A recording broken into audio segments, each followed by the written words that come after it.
ये आकाशवाणी है। कोविड-19 विशेष कार्यक्रम के अंतर्गत प्रस्तुत है कोरोना वायरस संक्रमण की वर्तमान स्थिति पर चर्चा, जिसे प्रस्तुत कर रहे हैं आकाशवाणी संवाददाता आनंद श्रीवास्तव। इस कार्यक्रम में आमंत्रित स्वास्थ्य विशेषज्ञ हैं एम्स नई दिल्ली के doctor RP centre for ophthalmic sciences के प्रोफेसर और हेड डॉक्टर जे.एस. तित्याल।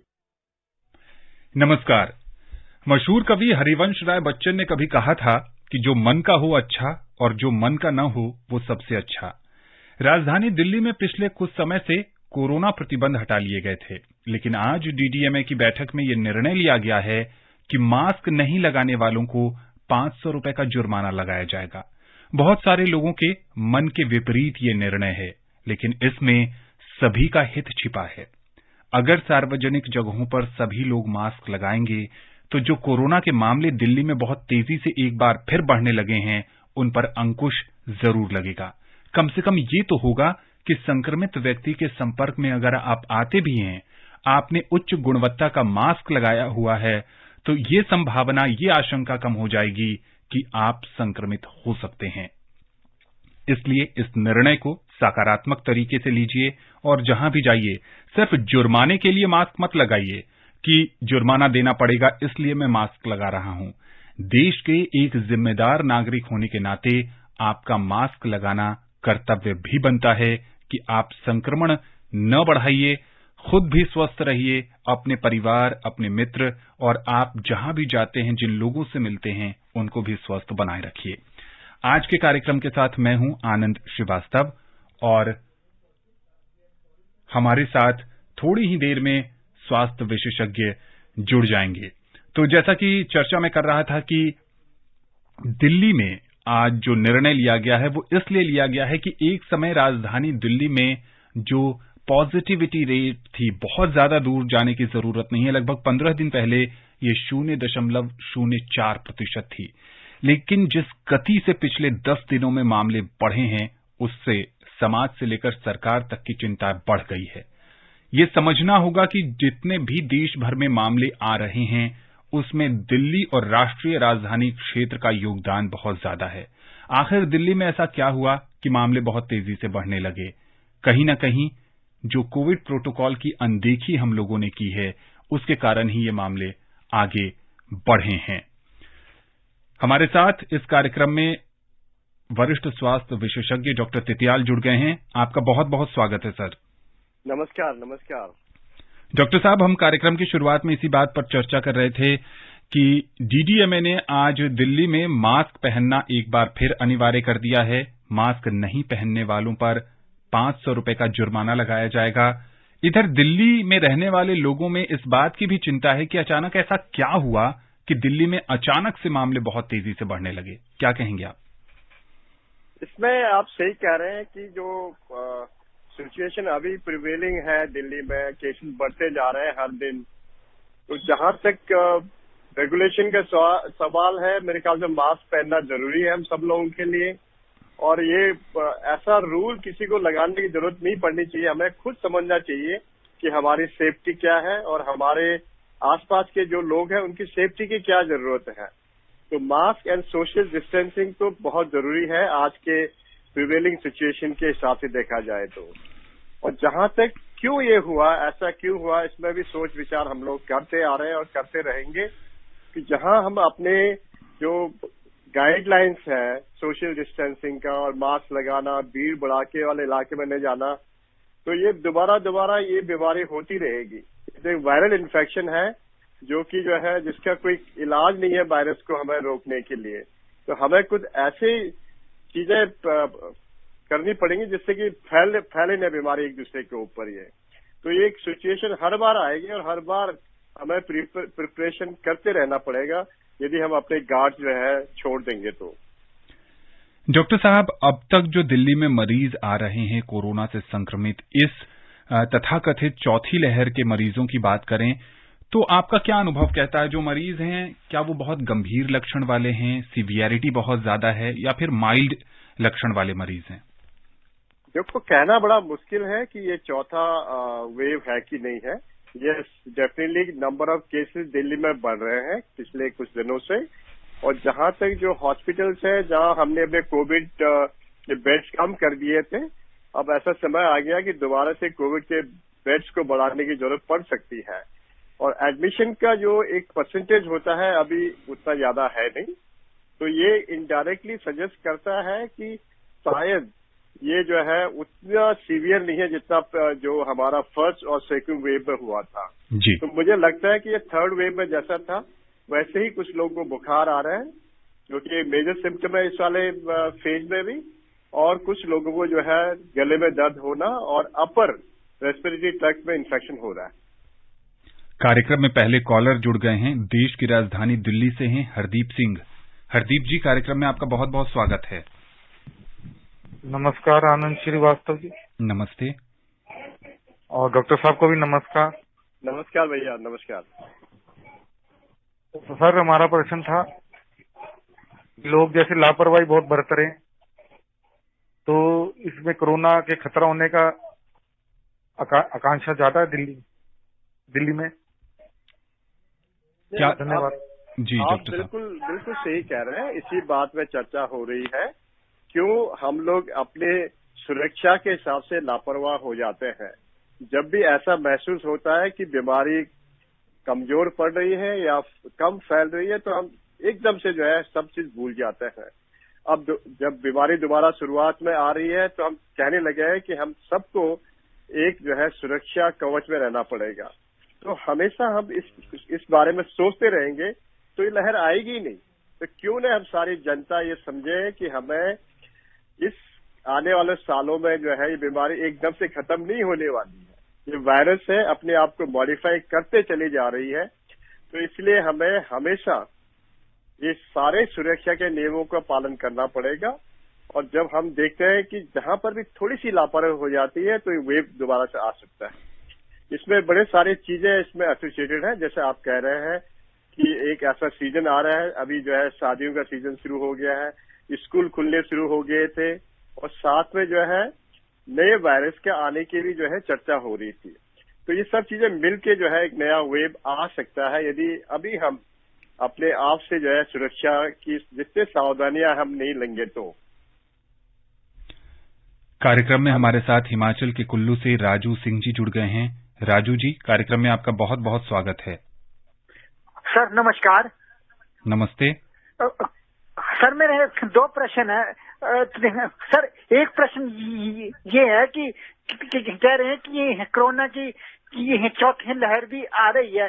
कैसे इसका मतलब मैं ये समझूं कि हमारे जो टीका है वो इतना 100% श्योर नहीं है, इतना पैसा खर्च करके और जो लोगों ने आगे आके भी इतने इसको और जो प्रोत्साहन दिया, तो क्या ये नाकाम है? सर दूसरा मेरा ये है कि अमेरिका के सर प्रेसिडेंट ने कहा है कल कि भाई जो मास्क है वो पब्लिक की मर्जी है, वो लगाएं चाहे ना लगाएं। तो सर हमारे यहाँ तो फाइन तक हो रहा है, तो ऐसा क्यों है सर? अमेरिका हमें इतना अंतर क्यों है? जी डॉक्टर साहब। नहीं, आपका क्वेश्चन जो है बहुत ही एक सही ढंग से देखा जाए तो उसके 2-3 तरह से इसका आंसर कर सकते हैं। जहां तक वैक्सीनेशन का सवाल है, ये जरूर कारगर रहा है। आपने देखा होगा जो हमारा थर्ड वेव आया था उसमें जो बीमारी के लक्षण थे वो कमजोर पड़ गए थे, हॉस्पिटलाइजेशन की जो है जरूरत कम पड़ गई थी। आपने देखा होगा फेज 2 में जो सेकेंड लहर आई थी उसमें कितनी हमें समस्या हुई थी, ऑक्सीजन की जरूरत पड़ रही थी, आईसीयू की जरूरत पड़ रही थी, वो जरूरत कम पड़ गई थी थर्ड वेव में। तो ये इनडायरेक्टली सजेस्ट करता है कि जिन लोगों को 2 डोज वैक्सीनेशन के लगे थे उनमें बीमारी हो सकती है, लेकिन जो सीवियरिटी है बीमारी की वो कम पड़ जाती है। और ये देखा गया है जो भी लोग भर्ती हुए थे उस थर्ड वेव में वो मरीज थे, या तो उनको वैक्सीनेशन नहीं हुआ था या फिर उनको कोई और बीमारी साथ में थी, जैसे किसी को डायबिटीज था, अस्थमा था, या फिर कोई और बीमारी से ग्रस्त थे, उन लोगों को जो है भर्ती होने की जरूरत पड़ी थी, या फिर जो परसेंटेज डेथ रेट था उनमें ज्यादा था। तो मैं ये कहूंगा कि वैक्सीनेशन लगाना जो है जरूरी है, और ये कहना भी जरूरी है, स्पेशली जिन लोगों को ऐसे एरिया में काम करना पड़ता है, जैसे आप देखेंगे हेल्थ केयर वर्कर्स हो या पुलिस वाले हो या सफाई कर्मचारी हो या ये आप इंटरनेशनल ट्रैवल कर रहे हो, तो वैक्सीनेशन और उसका सर्टिफिकेशन जरूरी हो जाता है। जहां तक मास्क लगाने की जो एक बात हो रही है, बड़े सारे विदेशों की कंट्री में, अमेरिका हो जाए या कुछ यूरोपियन कंट्रीज है, जहां पर उन्होंने जनता को छोड़ दिया है कि अब अपने यहाँ डिसाइड करिए आपको इसको लगाने की जरूरत है या नहीं है। लेकिन भारत देश में आप जानते हैं कि हमारा पॉपुलेशन ज्यादा है, हमारा एरिया क्राउडेड है, उतना ज्यादा सैनिटेशन नहीं है। ये जो है कोविड जो चल रहा है, उसके अलावा भी बहुत सारी ऐसी बीमारियां हैं जो एक दूसरे के सांस से फैल सकती है। तो मास्क लगाना जो है यदि कंपलसरी नहीं भी है होता है सरकार की तरफ से, फिर भी हमें अपनी तरफ से सुविधा लेने की आवश्यकता है। आनंद जी, हरियाणा के हिसार से राजेंद्र जी हमारे साथ जुड़ गए हैं। राजेंद्र जी, कार्यक्रम में आपका बहुत बहुत स्वागत है। क्या जानना चाहते हैं आप? आनंद जी नमस्कार। जैसे आपने बच्चन साहब की कविता गंगा जी, और मन हमारा आकाशवाणी के सुबह और शाम, ये तो हमारा मन और गया।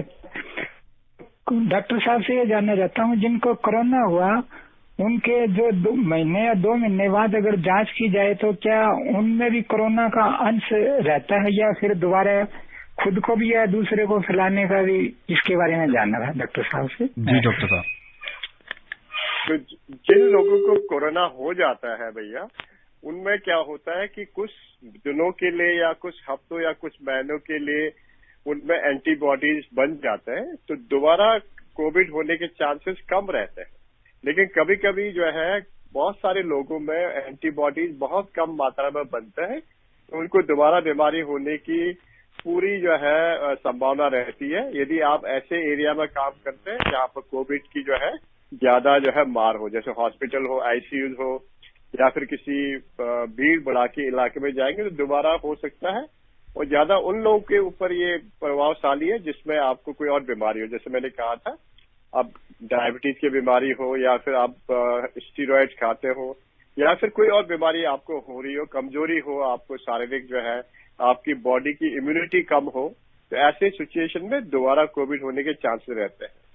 और वैक्सीनेशन करने के बाद भी जो है ये बीमारी हो सकती है। तो ये नहीं है कि जिसको एक बार कोविड हो जाए तो उसको दोबारा नहीं होगा, ये गलत सोच है। इसलिए हम कहते आ रहे हैं कि कोविड होने के बावजूद भी आपको अपनी तरफ से अपने लिए और अपने आसपास के लोगों के लिए सुरक्षा करना बहुत ही आवश्यक है। जी बिल्कुल। उत्तर प्रदेश के बड़ौद से हमारे नियमित श्रोता जुड़ गए हैं, महेश शर्मा। महेश जी, आपका एक बार फिर कार्यक्रम में स्वागत है। नमस्कार जी। नमस्ते। मैं डॉक्टर साहब को भी नमस्कार बोलता हूँ जी। नमस्ते महेश जी, बहुत बहुत आपका स्वागत है। और हमने जो वैक्सीन की तीनों डोज ले लिए जी, मगर ये समझ में नहीं आता जी एकदम केस इतने क्यों बढ़ रहे हैं दिल्ली में, क्या कारण है? इसमें हमारी लापरवाही है या कुछ और है? जी डॉक्टर साहब, ये 3 डोज जो है अब जो है सरकार ने बहुत सारे जगह पर अलाउ कर दिया है, लोग लगा भी रहे हैं।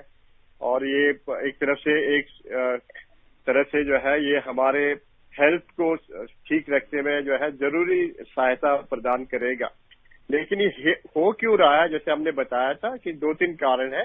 एक तो थोड़ी सी लापरवाही जनता में आई गई थी, आपने देखा होगा बाजारों में या फिर थिएटर्स खुल गए थे, जिम्स खुल गए थे, स्कूल खुलने शुरू हो गए, तो एकदम से बीमारी जो है ने पकड़ लिया था। क्योंकि थोड़ी बहुत बीमारी तो रहती है, 100% निकल नहीं सकती है। तो जैसे ही हम जो है मास्क लगाना छोड़ देंगे और सोशल डिस्टेंसिंग कम रखेंगे तो ये बीमारी दोबारा से फैल सकती है। तो हमारी तो एक यही जो है प्रार्थना होगी कि ये बीमारी जो अभी शुरुआत हो रही है ज्यादा ना फैले, और हम जो है पूरी कोशिश करें कि इसकी रोकथाम यहीं पर हो जाए।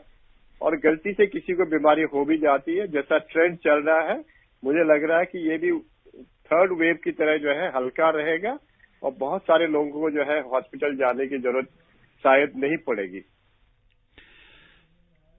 हमारे साथ एक नए कॉलर जुड़ गए हैं, रेवाड़ी से हैं सुल्तान सिंह। सुल्तान जी, कार्यक्रम में आपका बहुत बहुत स्वागत है। हाँ जी साहब, आपको नमस्कार, डॉक्टर साहब को नमस्कार जी। जी नमस्ते। नमस्कार नमस्कार। हाँ जी, ये 3री डोज भी होने पर्ची लगवा ली साहब जी। और अभी भी ये हाथ में थोड़ा दर्द रहेगा, इसको कोई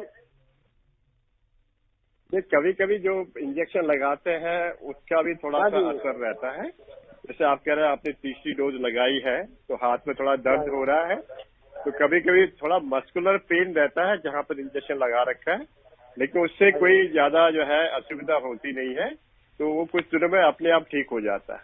कभी कभी हल्का सा बुखार भी आ सकता है कुछ लोगों को थोड़ी सी वीकनेस भी महसूस होती है, लेकिन वो बहुत टेम्परेरी होता है। और जो है शुरू के 3-4 दिन, 1 हफ्ते जो है थोड़ा सा आपको प्रिकॉशन रखना जरूरी है कि उस टाइम में इम्यूनिटी थोड़ी कम हो सकती है शरीर की, तो आप जो है बाहर न निकले या भीड़ भड़ाके वाले एरिया में न जाए। हफ्ते भर के बाद जो है एंटीबॉडी ज्यादा बनने शुरू हो जाते हैं, तो आप सेफ रहते हैं। डॉक्टर साहब, आप देश के चुनिंदा नेत्र रोग विशेषज्ञों में से एक हैं। आपका काफी लंबा अनुभव रहा है नेत्र रोग के चिकित्सा के क्षेत्र में। आपका क्या अनुभव रहा कोविड संक्रमण के दौरान? शरीर के कई अंगों पर कोरोना वायरस ने नकारात्मक असर डाला, आंखों पर कितना असर आपने देखा? आप सही कह रहे हैं आनंद जी, आंखों में भी जो है कोविड का जो ये पीरियड रहा है उससे भी काफी लोगों को जो है बीमारी हुई है, और जिन लोगों को आंखों की बीमारी पहले से ही थी उनकी बीमारी जो है ज्यादा बढ़ गई थी या जो खराब हो गई थी। जो कोविड से डायरेक्टली जो आंख में असर होता था, जैसे हम जानते हैं, जिसे हम आई फ्लू या कंजंक्टिवाइटिस कहते हैं, वो करीब 15 से 20% लोगों को होता है। जब कोविड किसी को हो जाता है बुखार के साथ में या खांसी जुकाम के साथ में, आंख में भी लाली आ सकती है, तो आंख से भी बीमारी फैल सकती है। जो आंख के पानी होते हैं उसमें भी बीमारी फैल सकती है। लेकिन जो सबसे खतरनाक बीमारी जो सेकंड वेव में हुई थी, जिसे हम ब्लैक फंगस कहते थे, उससे जो है बड़े सारे लोगों को जो है आंख खराब हो गई थी, बहुत से लोगों को आंख भी निकालनी पड़ी थी, कभी कभी कुछ लोगों को जो है ब्रेन में भी चली जाती तो उनका डेथ भी हो जाता था। लेकिन फॉर्चुनेटली बहुत अच्छी बात जो है थर्ड वेव में आई कि उसमें ये ब्लैक फंगस वाली बीमारी बिल्कुल भी ना आई, क्योंकि बड़े सारे लोगों को ऑक्सीजन या फिर स्टीरॉयड की जरूरत नहीं पड़ी इस फेज में। और जो अभी जो चल रहा है फेज 3, जो आप कह रहे हैं फेज 4 या फिर जो वेव 4 आया है, उसमें जो कुछ मरीज हमने देखे हैं उनमें आंखों की समस्या बहुत कम है। मैंने करीब अभी 50 करीब मरीज देखे हैं जो बुखार से पीड़ित थे, उनमें से 1 या 2 मरीजों को आंख में लाली आई थी। तो ये परसेंटेज आंख में इन्फेक्शन होने के चांसेस इस वाले फेज में मुझे कम लग रहा है। लेकिन हमने देखा है पिछले 1-2 सालों में जिन लोगों को मोतियाबिंद था या जिनको काला मोतिया था या जिनको डायबिटीज से पीछे पर्दे खराब हो रहे थे, उन सब की बीमारियों की जो है इलाज करने में असुविधा रही है लोगों को, और बैकलॉग बढ़ गया था। जो मोतियाबिंद था पक गया था बहुत सारे लोगों का, उनकी ऑपरेशन में दिक्कत आ रही थी। अब जाके जो है हमारी सर्जरी और जो मरीजों का ट्रीटमेंट जो है ऑलमोस्ट 100% स्ट्रेंथ में आ गया था। अब ये वेव आ जाएगा तो फिर से बैकलॉग में चले जाएंगे, ये थोड़ी दुविधा वाली बात रहती है जी। एक आपने देखा होगा मेजर जो सबसे बड़ा चंक था वो बच्चों में था, कि बच्चों के स्कूल बंद हो गए थे जी। घर में से ऑनलाइन पढ़ाई हो रही थी, आप जो है टैबलेट्स में या कंप्यूटर में पढ़ाई कर रहे थे। बड़े सारे बच्चों को आंखों में दर्द होना, सर में दर्द होना, ड्राइनेस होना, और बड़े बच्चों को जो है नंबर उनके जो है आगे शिफ्ट हो गए थे, स्पेशली मायोपिक नंबर आगे थे बहुत सारे बच्चों में। तो ये जो है एक बड़ी समस्या थी। मुझे लगता है कि धीरे धीरे इसमें भी जो है कंट्रोल आ जाएगा यदि ये वेव जो है कम पड़े तो। जी। गाजियाबाद से दिनेश शर्मा जी हमारे साथ जुड़ गए हैं। कार्यक्रम में आपका बहुत बहुत स्वागत है दिनेश जी। श्रीवास्तव जी नमस्कार, और डॉक्टर साहब को भी मेरा नमस्कार। जी नमस्ते। नमस्ते दिनेश जी। मेरे डॉक्टर साहब से 2 सवाल हैं। जी सर, मैं 50+ का हूँ, तो अभी मैं कल का भी प्रोग्राम सुन रहा था, परसों का भी सुन रहा था, तो उसने बताया था कि जो बूस्टर डोज जो लग रही है वो 6 मंथ पे लग रही है, जबकि के पहले के प्रोग्रामों में ये बताते थे कि ये 9 महीने के बाद लग रही है। तो सर मुझे ये बताइए कि मैंने कोविशील्ड दोनों डोज ले लिए हैं, तो मुझे कै महीने बाद लगेगी। और दूसरा सवाल सर मेरा ये है कि मैं अभी पिछले महीने दिल्ली गया था, तो मैं वैसे आंखें मेरी खराब है, तो मुझे आंखों में बहुत ज्यादा चुभन हुई, प्लस गले में खराबी भी हुई। तो क्या ऐसा माना जा सकता है कि अभी ये जैसे रूस यूक्रेन का जो झगड़ा चल रहा था उसमें बमबारी हुई थी, तो क्या उसका पोल्यूशन मान सकते हैं या कोविड की ये चौथी लहर ही मान सकते हैं सर? धन्यवाद। अच्छा, थैंक यू दिनेश जी। आपकी आवाज बहुत साफ नहीं आ रही थी। जहां तक जो पहला क्वेश्चन मुझे समझ में आया कि जो थर्ड डोज है या जो हम कह रहे हैं कि बूस्टर डोज हो, वो कब लगाना चाहिए, 6 महीने के या 9 महीने के टाइम में। 6 महीने से 9 महीने के बीच में कभी भी लगा सकते हैं बूस्टर डोज। यदि आप बाहर विदेश ट्रैवल कर रहे हैं तो यदि थर्ड डोज की जरूरत पड़ सकती है, बहुत से कंट्रीज में इसकी रिक्वायरमेंट होती है। यदि आप 2 ही डोज लगा रहे हैं तो एटलीस्ट 4 या 6 हफ्ते विदेश जाने से पहले आपको लगानी पड़ सकती है। तो यदि आपके दोनों डोज लग चुके हैं पहले, तो 6 से 9 महीने के बीच में लगा सकते हैं।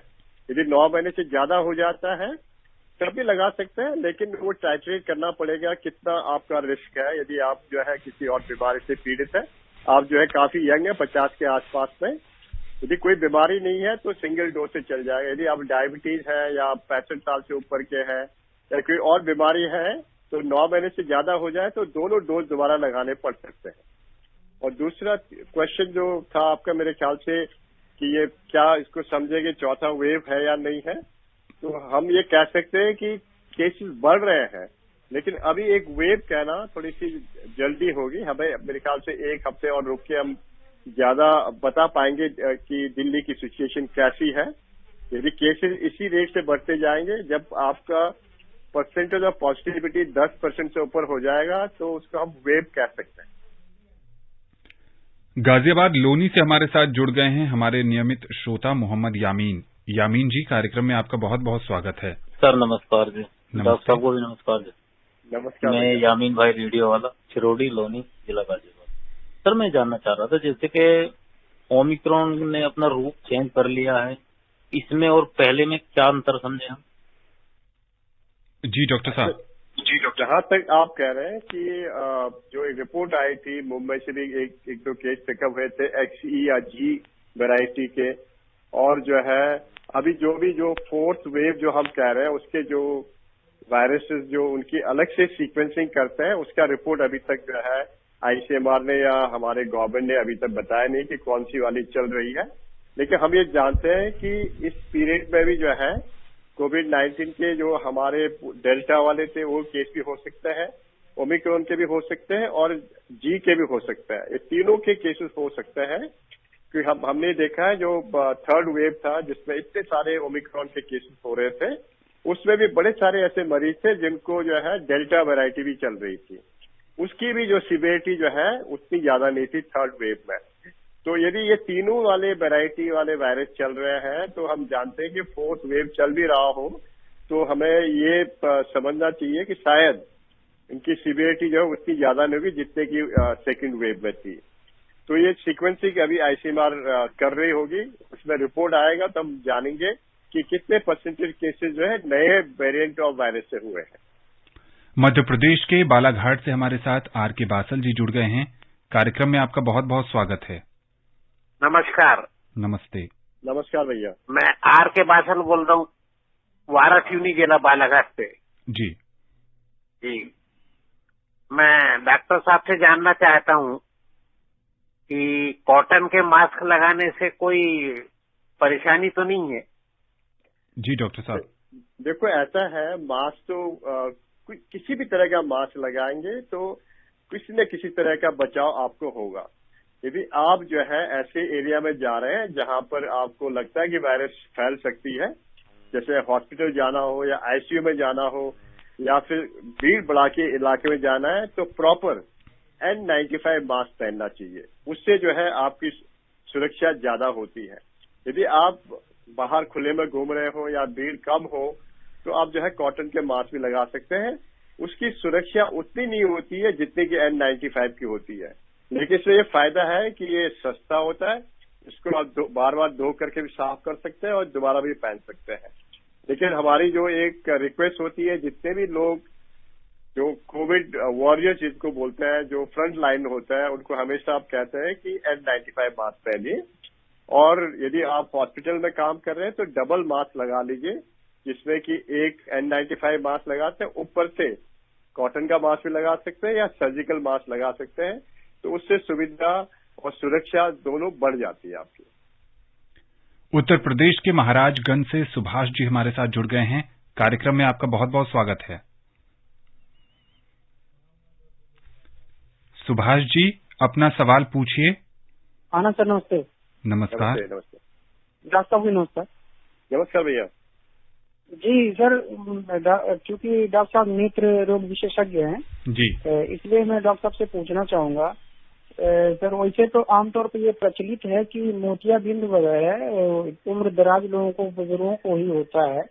क्या सर ये युवकों में भी होने का संभावना रहता है क्या? और मतलब ये क्या फर्क पड़ता है अगर युवकों में होता है तो क्या बचाव करें ताकि आगे भविष्य में ना हो, या खास करके ये बुजुर्गों में ही होता है? कृपया करके बताएं। धन्यवाद। बढ़िया सवाल है डॉक्टर साहब।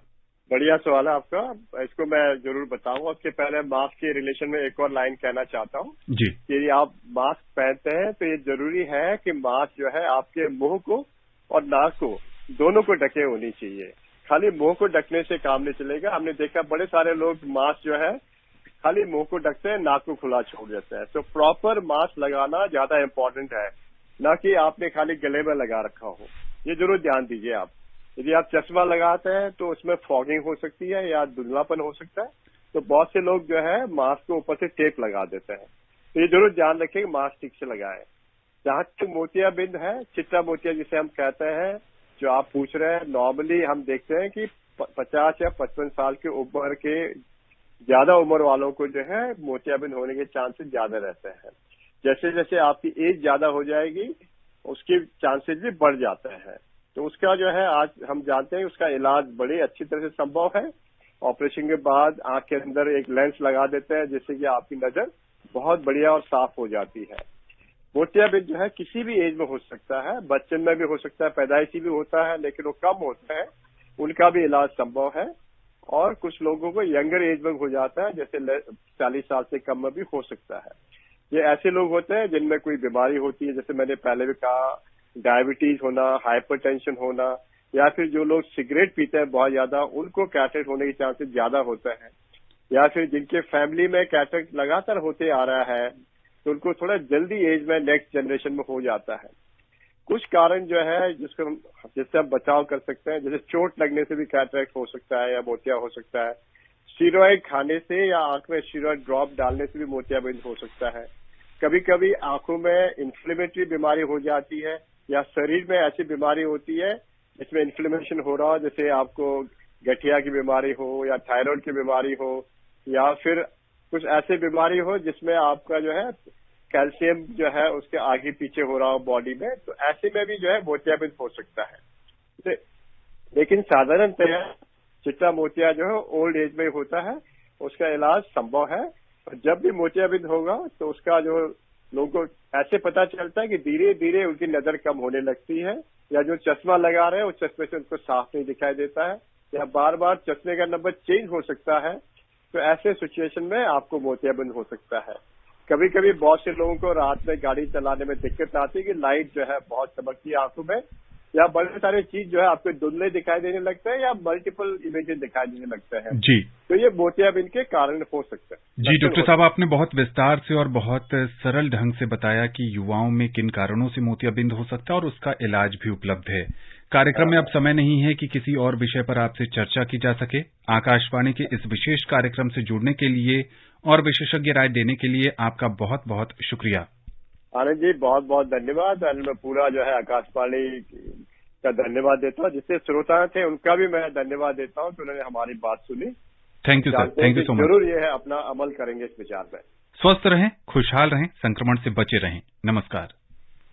कोविड-19 विशेष कार्यक्रम के अंतर्गत अभी आप सुन रहे थे कोरोना वायरस संक्रमण की वर्तमान स्थिति पर चर्चा, जिसे प्रस्तुत कर रहे थे आकाशवाणी संवाददाता आनंद श्रीवास्तव। इस कार्यक्रम में आमंत्रित स्वास्थ्य विशेषज्ञ थे एम्स नई दिल्ली के doctor RP centre for ophthalmic sciences के प्रोफेसर और हेड डॉक्टर जे.एस. तित्याल। ये कार्यक्रम आकाशवाणी के समाचार सेवा प्रभाग द्वारा प्रस्तुत किया गया। इसे आप हमारे mobile app news on AIR और YouTube channel news on AIR official पर भी सुन सकते हैं। इस कार्यक्रम के संबंध में अपनी प्रतिक्रिया आप हमें ईमेल कर सकते हैं। पता है AIRNSDTalks@gmail.com।